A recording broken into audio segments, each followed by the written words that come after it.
E eu vou dar as boas-vindas à minha próxima convidada, professora Aline Terra, que acabou de entrar. Aline, minha querida amiga, professora da UERJ e da PUC, seja muitíssimo bem-vinda aqui na minha live, na nossa live, na verdade, né? De lançamento desse livro. Queria te dizer da minha satisfação, do meu alegria imensa de ter você aqui. Você sabe o quanto eu te admiro assim imensamente. Então seja muito bem-vinda, minha amiga. A palavra é sua. Karina, muito obrigada pelo convite, pelas palavras super gentis. Eu agradeço demais a honra de estar aqui com você e com amigos queridos, pessoas que eu tanto admiro também. Cumprimento a todos que estão aqui hoje. E, enfim, é realmente um privilégio poder participar desse lançamento, que, sem dúvida nenhuma, é uma obra de suma importância, né, para o direito brasileiro. Eu acho que a professora Carina Fritz é uma das maiores civilistas germanistas, né, do nosso país. Hoje em dia, ela desenvolve um trabalho seríssimo de direito comparado, um trabalho profundo e um trabalho com rigor técnico impecável, né? Então, essa oportunidade que nós temos de ter acesso às decisões dos tribunais alemães, analisadas por uma civilista de raiz, como eu gosto de dizer, né? A professora Carina, ela realmente vai a fundo nos institutos do direito civil e deita estudos bastante intensos sobre todos os temas que ela se propõe a estudar. Então, é realmente um privilégio, sobretudo para pessoas como eu, que não leem o alemão, né? Então, é um privilégio nós termos acesso a essas decisões e aos comentários também, porque a professora Carina não apenas no livro que nós estamos presenciando hoje, né, o lançamento, ela não apenas traz a decisão, relata a decisão, mas ela tem um cuidado de tecer comentários sobre as decisões, né? Então, isso é muito rico para todos nós, para a comunidade jurídica. Então, eu gostaria, sobretudo, de agradecer à professora Carina a generosidade de trazer esse trabalho para todos nós e tornar acessível o conteúdo dessas decisões. E aí, Carina, eu gostaria de fazer um comentário muito breve sobre uma decisão que eu achei muito interessante, sobre a qual eu tive a oportunidade de refletir também, junto com a professora Milena, o professor Felipe, que diz respeito ao leading case, em que se reconhece a transmissibilidade da herança digital, né? Foi uma decisão emblemática, paradigmática, lá na Alemanha também, foi proferida em 2018, e para que os nossos espectadores tenham um gostinho do que a professora Carina trata nos seus comentários a essa decisão, né? O caso versava sobre a situação de uma menina de 12 anos que sofreu, teoricamente, né, um acidente no metrô, e ela tinha uma conta no Facebook. E os seus pais, então, que tinham os dados de acesso da filha à conta no Facebook, tentaram acessar a sua conta, a fim, inclusive, de investigar se havia sido um suicídio, ou se havia ocorrido um acidente. E quando os pais tentaram acessar a conta, eles não conseguiram, porque o Facebook havia transformado aquela conta em um memorial, né? Então, os pais, indignados com essa falta de acesso, ajuizaram uma ação e ganharam em primeiro grau. O Facebook, no entanto, recorreu e, em segunda instância, o Facebook reverteu a decisão ao argumento de que o acesso ao conteúdo digital violaria o sigilo das comunicações, né? Os pais, irresignados, então, recorreram ao que seria o equivalente ao nosso STJ, e a decisão foi, então, revertida novamente em favor dos pais, né? E aí eu gostaria de trazer, de forma bastante breve, talvez os 5 ou 6 argumentos principais do tribunal que a professora Carina menciona e comenta no seu livro.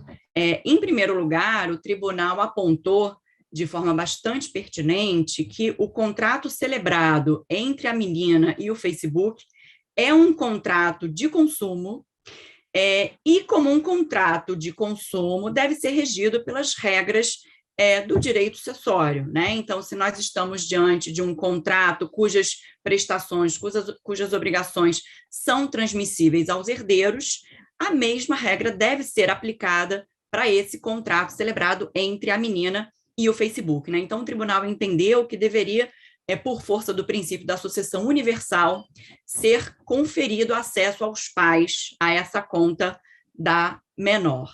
O segundo argumento, bastante interessante também, esgrimado pelo tribunal, foi no sentido de que o Facebook permite que o seu usuário escolha vedar o acesso em vida, né, ou não, aos seus sucessores ou a terceiros, né? E como a menina não havia feito essa vedação, o tribunal entendeu também que o Facebook não teria o direito de decidir no lugar da menor e vedar o acesso aos pais. O tribunal entendeu também abusiva essa transformação da conta em memorial e afirmou que não violaria qualquer sigilo conferir o acesso aos pais, já que a norma que protege o sigilo diz respeito a terceiros, e os pais não seriam aqui considerados terceiros, né, Karina? Os pais seriam sucessores, então não se enquadrariam nessa categoria de terceiros a quem se veda o acesso em tutela ao sigilo, né? Um outro argumento também que me parece bastante interessante diz respeito à legítima expectativa. De acordo com o tribunal, não haveria uma legítima expectativa da pessoa falecida, né, quando evidentemente ainda em vida, de que os seus sucessores não teriam acesso às suas contas e aos seus bens digitais. E aí muito parecido, parece, né, Karina, com o que acontece em relação aos bens físicos, né? Se nós não temos legítima expectativa de que os nossos herdeiros não acessarão os nossos bens físicos, por que nós teríamos essa legítima expectativa em relação aos nossos bens digitais? E o último argumento que me parece bastante importante, sobre o qual, pelo menos no Brasil, existe uma controvérsia muito significativa, diz respeito a uma possível distinção no que tange ao conteúdo dos bens digitais, né? Bens que teriam conteúdo patrimonial e bens que teriam conteúdo existencial, porque alguns afirmam que contas de Facebook, por exemplo, né, e outras contas dessas dessas mídias teriam um conteúdo existencial e que, por causa disso, o acesso deveria ser vedado até mesmo aos herdeiros.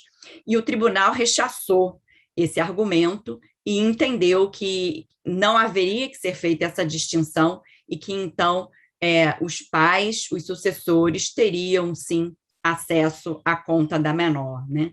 E apenas para encerrar com uma curiosidade, Karina, a decisão é muito relevante, ela é emblemática, e aqui no Brasil a gente teve um leading case também bem recente, né? Em março desse ano, o Tribunal de Justiça de São Paulo julgou um caso um pouco parecido. Era uma mãe que, após o falecimento da sua filha, também tinha os dados de acesso à conta, e ela começou a acessar essa conta, e o Facebook, quando soube por terceiros, aliás, eu não me lembro se era Facebook, eu acho que sim, mas sim. Era, né? Então, obrigada, Karina. O Facebook, quando soube que a filha havia falecido, bloqueou o acesso da mãe à sua conta. E aí nós tivemos essas mesmas discussões aqui no TJ de São Paulo, e o TJ de São Paulo permitiu acesso da mãe à conta da menor, né? Então, acho que é uma decisão bastante importante também, e que mostra como o debate se coloca de forma contemporânea e importante, tanto na Alemanha quanto no Brasil. Enfim, Karina, gostaria de mais uma vez parabenizá-la pelo seu livro, pelo conteúdo denso, e agradecer a oportunidade de dar acesso a comunidade brasileira, né, a um conteúdo tão relevante. Muito obrigada e parabéns. Querida Aline, eu que te agradeço pela tua gentileza de vir aqui, e eu fiquei extremamente feliz quando eu soube que nós compartilharmos desse tema, da mesma opinião, porque o tema da herança digital é muito polêmico mesmo, né? E a professora Super. Aline escreveu com a Milena, a professora Milena e o Felipe Medon, um artigo, e eu soube até que vocês publicou na revista Direito do Consumidor mais um outro artigo sobre o tema da herança digital, não é? Foi, exatamente. A gente publicou nessa última revista de Direito do Consumidor, muito inspirados pelos seus escritos sobre o tema.